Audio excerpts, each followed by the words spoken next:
Amnaruta menerima informasi mengenai penyebab akselerasi rem dari probe miliknya.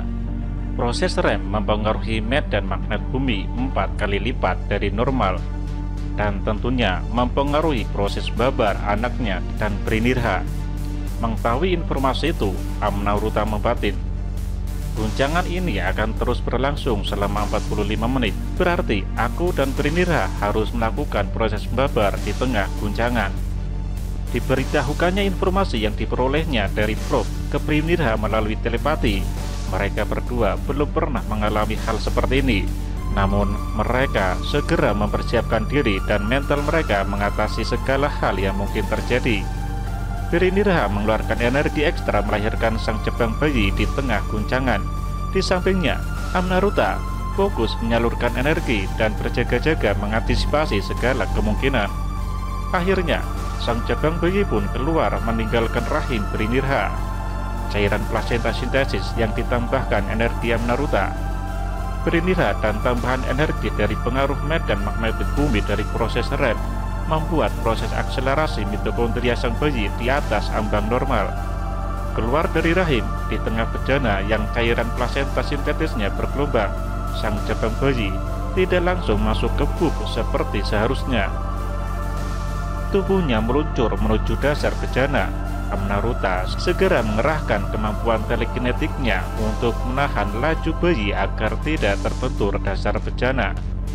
Tepat beberapa sentimeter sebelum dasar bejana, sang jabang bayi terhenti. Pelan-pelan tubuhnya dinaikkan dan diarahkan untuk masuk ke bub yang berbentuk pipa, terletak antara bejana dan tabung akselerasi. Namun, proses akselerasi mitokondria yang di luar batas normal menyebabkan tarik-menarik antara energi telekinetik Amnaruta yang mencoba mengangkatnya dari dasar bejana dan energi yang dihasilkan dari proses akselerasi yang malah mendorong sang bayi ke dasar bejana. Amnaruta terlihat sedikit kesulitan. Brinirha menstabilkan posisinya dalam bejana dan mengerahkan energinya, membantu Amnaruta dengan kemampuan telekinetiknya. Keduanya sama-sama mengeluarkan energi di luar biasanya, hanya untuk mendorong bayi mereka masuk ke pipa bub itu. Usaha mereka hampir berhasil, ketika tiba-tiba plasenta sang bayi yang masih menempel di pusarnya bergetar memutar.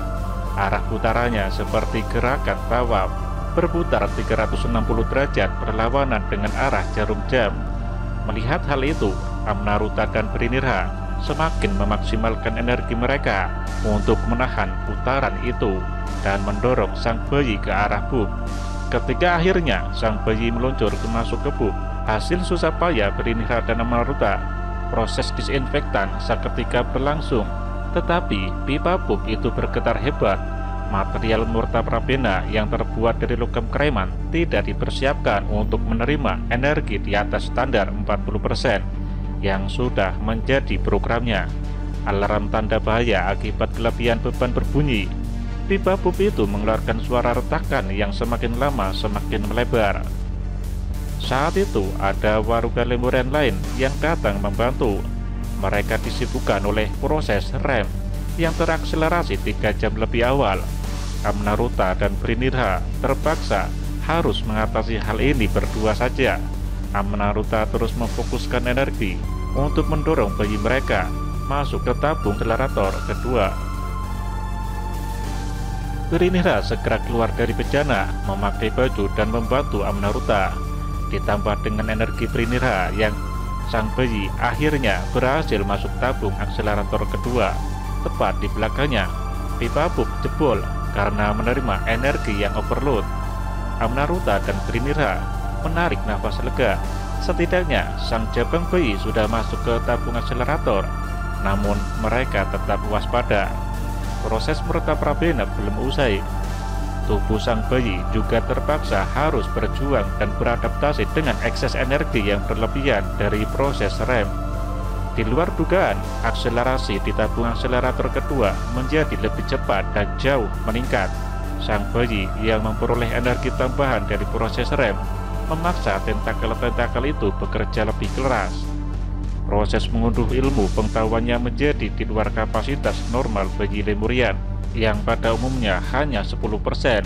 dari database ilmu pengetahuan dasar bangsa Lemurian. Namun, informasi holografik Murta Prabena menunjukkan bayi spesial ini mengunduh ilmu pengetahuan hingga 30%. Akselerasi sel-sel mitokondrianya pun 1,5 kali dari bayi Lemurian umumnya. Mesin overload lagi. Alarm dan tanda bahaya kembali berbunyi karena tabung akselerator kelebihan beban. Lagi-lagi terdengar suara retakan dari tabung akselerator. Retakan itu semakin melebar dan melebar. Ketika tabung akselerator hampir ringsek, tiba-tiba sang bayi terpental keluar. Amnaruta secara refleks mengejar dan berusaha menangkap tubuh bayinya. Untunglah kecepatan larinya masih mampu mengimbangi kecepatan lontaran tubuh bayi. Meskipun tertangkap, sang bayi belum dapat didekap. Tubuhnya masih memancarkan energi yang besar dan liar, lebih besar dari level penguasaan energi Amnaruta dan Brinirha.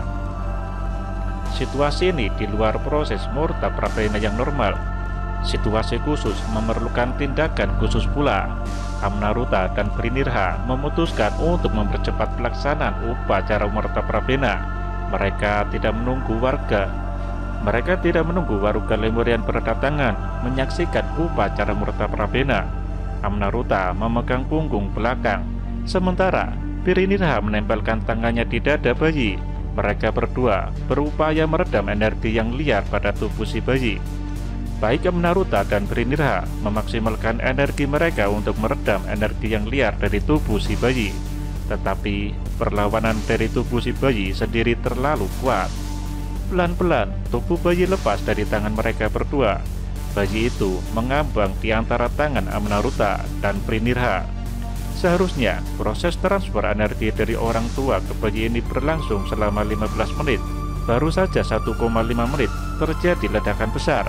Ledakannya membahana di ruangan piramida Murta Prabena, memancarkan bunyi ledakan yang memekakan telinga. Brar! Amnaruta dan Brinirha terpental beberapa meter. Kaget karena terpental, keduanya segera bangun. Tanpa terlihat rasa panik sedikit pun, mereka melihat kondisi bayi mereka. Sang jabang bayi masih melayang di udara. Badannya dalam posisi telentang dengan tangan terbuka. Tubuhnya memperlihatkan otot-otot yang sudah terbentuk. Rambutnya hitam dan ikal. Auranya memancarkan warna dominan biru, seperti birunya langit. Aura biru langit itu tebal dan padat sebesar 5 meter.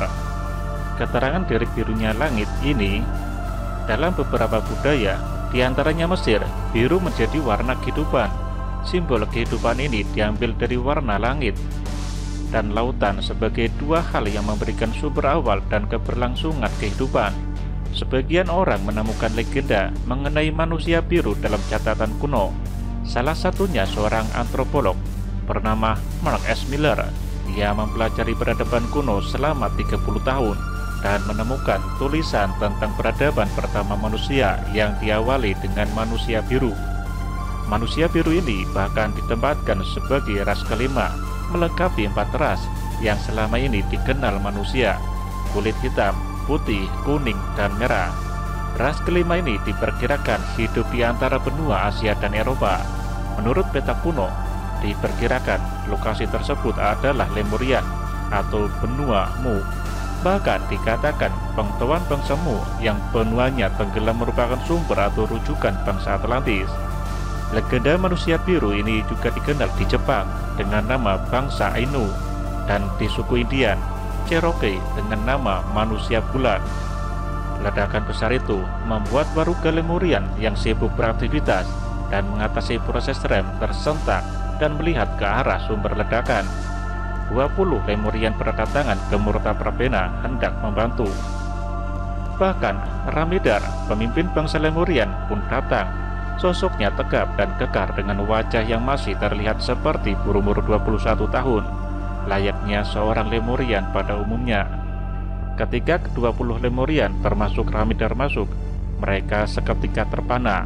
Pemandangan yang jarang sekali terjadi di Lemurian. Bangsa Lemurian pada umumnya selalu dalam kondisi tenang, tidak panikan dan tidak mudah kaget, apalagi terpana. Namun siang ini ada peristiwa yang langka. Di hadapan mereka, sang bayi melayang memancarkan aura biru langit. Aura yang kepadatan dan ketebalan baru kali ini mereka lihat. Posisi sang bayi kali ini berdiri tegap, kepalanya melihat ke kiri dan ke kanan, memperhatikan para orang dewasa yang mengelilinginya. Meskipun terpana, Ramidar bertanya dengan ketenangan khas Lemurian, apa yang terjadi? Amnaruta dan Brinirha menceritakan apa yang terjadi secara singkat. Ke-20 Lemurian memaklumi kondisi khusus yang baru kali ini mereka hadapi. Mereka serentak beramai-ramai menstabilkan energi liar sang bayi. Dengan tatapan mata yang memperhatikan sekelilingnya, pelan-pelan cahaya biru langit itu menyerap ke tubuh sang bayi. Secara perlahan ia pun turun ketika akhirnya kembali berada di atas meja. Cahaya biru itu seluruhnya menyerap ke kulitnya yang berubah menjadi kebiru-biruan. Selang 15 menit, akhirnya warna kulitnya normal seperti kulit bangsa Lemurian yang lain, yaitu sawo matang. Ketika sudah turun dan dalam posisi telantang, sang bayi belum dapat dipegang. Badannya masih mengeluarkan radiasi energi yang besar. 3 buah probe mendatangi untuk merekam informasi. Ketika probe itu berada dalam jarak 1 meter, tiba-tiba keluar loncatan listrik yang berasal dari radiasi energi sang bayi. Terkena radiasi tinggi, probe itu memancarkan lompatan-lompatan listrik yang tak terkendali, lalu jatuh dan cahayanya mati. Ketiganya rusak. Amnaruta dan Brinirha mencoba mendekati bayi mereka. Radiasi energi menghambat langkah-langkah kaki mereka. Loncatan-loncatan listrik masih saja keluar, sehingga menyusahkan mereka untuk memegang tubuh sang bayi. Ke-20 Lemurian kembali membantu. Mereka menggabungkan tenaganya untuk meredam energi sang bayi. Energi sang bayi tidak dapat dinetralisir, hanya dapat diredam. Butuh waktu 20 menit untuk menormalkan kondisi sang bayi dengan memanfaatkan 20 orang Lemurian yang kesemuanya memiliki tingkat penguasaan energi sebesar 40%. Ruangan Murtaprabena berantakan penuh kepingan-kepingan pipa buk dan tabung akselerator yang jebol. Namun, bukan itu yang membuat Ramidar dan para Lemurian yang berdatangan siang itu terpana. Bayi yang lahir dalam situasi rem itu memiliki wibawa yang belum mereka lihat sebelumnya. Amnaruta dan Brinirha menatap bayi mereka. Radiasi energinya yang besar sudah dapat dikendalikan. Tidak ada lagi energi liar, berbeda dari bayi lainnya, bahkan dari siapapun di Lemurian. Bayi ini memiliki tingkat penguasaan energi sebesar 60%. Meskipun belum stabil, terkadang 60%, terkadang 55%. Amnaruta dan Brinirha menatap Ramidar. Peristiwa langka kelahiran bayi dihadiri dibantu oleh pemimpin Lemuria. Keduanya berpikiran sama, meminta kesediaan Ramidar memberikan nama untuk bayi mereka. Ramidar langsung mengerti tatapan mata Amnaruta dan Brinirha. Hari ini dia menyaksikan peristiwa yang langka. Sudah seharusnya nama anak ini pun mengabadikan momen kelahirannya. Ramidar berjalan mendekati bayi yang sudah berada dalam kedekapan kedua orang tuanya. Tidak biasanya ia berucap kata. Bagi Lemurian yang memiliki tingkat pemakluman antar sesamanya yang tinggi dan kemampuan telekinetik, berbicara satu sama lain menandakan pentingnya hal yang dibicarakan. Tidak pernah mereka mengangkat suara untuk hal-hal yang tidak penting dan tidak berguna. Ramidar berkata kepada Amnaruta dan Brinirha, "Anak ini ku beri nama Argitirema. Arg berarti bahtera, Ki berarti tenaga. Karena bayi kalian memperlihatkan tenaga yang sangat besar yang pernah kita lihat. T berarti dari rem untuk mengingat momen kelahiran ini, di mana ke-12 planet dalam tata surya kita. Sementara A adalah panggilan untuk anak dalam bangsa kita, sehingga makna dari namanya Argitirema adalah anak bahtera tenaga dari proses tata surya yang berhenti." Semua Lemurian yang hadir di sana tersenyum senang dengan nama yang diberikan Ramidar. Pandangan mata mereka tertuju pada bayi yang baru lahir itu, yaitu Argitirema.